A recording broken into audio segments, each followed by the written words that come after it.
Hello, and thank you for clicking on this video. My name is Olamide, and on this channel I post Christian videos that are geared to help you understand the Bible better.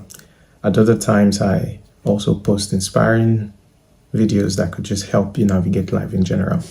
So if this is like a video you'd want to see often, make sure you like the video and make sure you subscribe. Thank you.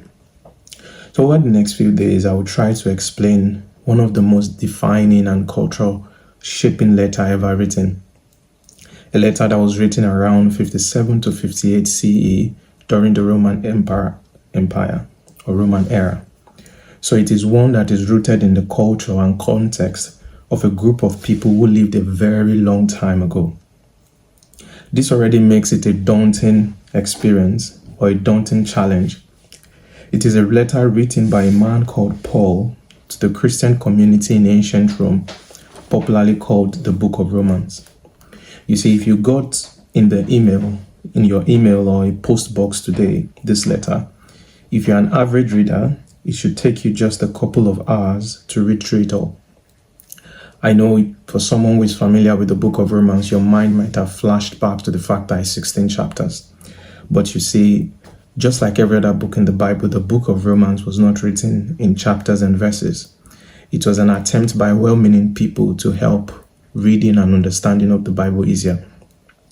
You see, of which for someone who is in this generation, I wonder if that is in any way helpful, because psychologically, sectioning it into 16 chapters, we push it. So if you want to read the Book of Romans now, you most likely tell yourself, I've read chapter 1 today, I'm going to read chapter 2 tomorrow. So at the end of the day, you're going to use 16 days to read the Book of Romans, which in the regional context, it might have just taken you about a few hours to finish the book.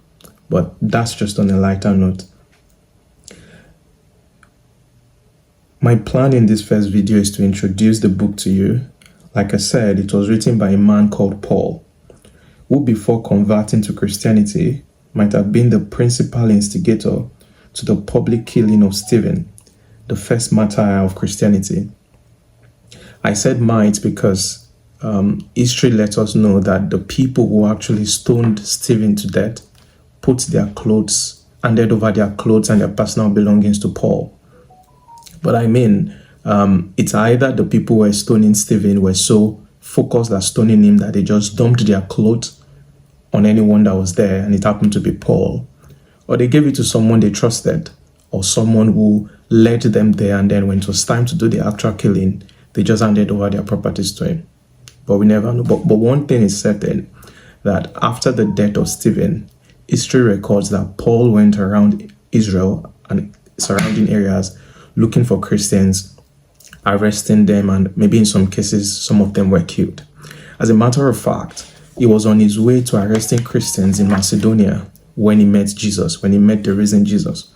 You see, again, history records that the people who were with him at the time to go and do the arrest, some part of history records that some of them heard the voice and saw the light, a very bright light. Another part of history records that some of them only saw the light but did not hear the voice.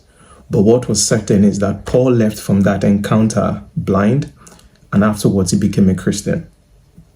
But that's enough about this man called Paul. He wrote the letter to the Christian community in Rome, who in the actual sense were the minority at the time and only met secretly. So it's not like you would say there were millions of Christians in Rome. So they were the minority at the time. And these people were real. They are not abstract in the sense of how we now generalize in our day to say, for example, this country is a Christian country. These were real people. These were real people who had names. So, for example, if you go to the book of Romans chapter 16, you'd hear that, or chapter 16, you'd hear Paul calling names: Phoebe, Aquila, Gaius, you say Andronicus. So these were real people. And why have I decided to start this way? Why is this introductory video set in this way? It is because it helps you to put things into perspective. You see, this letter was not primarily written to you or myself. It was written to these people. So for you to understand it, it is important you know the cultural settings, you understand the history behind it, so that if at the end of the day there are lessons there, which there are, because in the wisdom of God, some of the things Paul wrote to them about are very much applicable to our time and age. But if you understand the setting, if you understand the culture, if you understand the perspective, if you understand the context in which this letter was written by Paul to these people, it helps application of it in your own life. So this is what I want to ask you as I end this video. If today you were cleaning your room or you're cleaning your mom's room, and then you found a letter that was written 30 years ago by a 75 years old dad, how would you read that letter? Okay, let's make it a bit contextual. So if your parents are still together and they're very much still in love, and you found that letter, I'm sure you read it with a lot of excitement. I'm sure you would read it not just to get to the end hurriedly, you read it because you want to know, what were they doing? What was my mom probably doing at this time?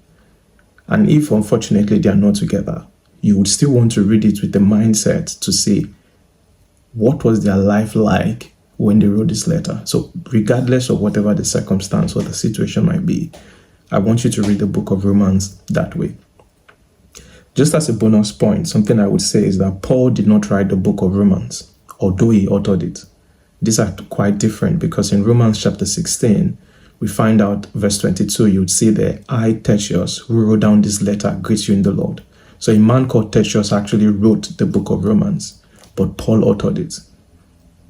So that's just a bonus point. I can explain in the next video.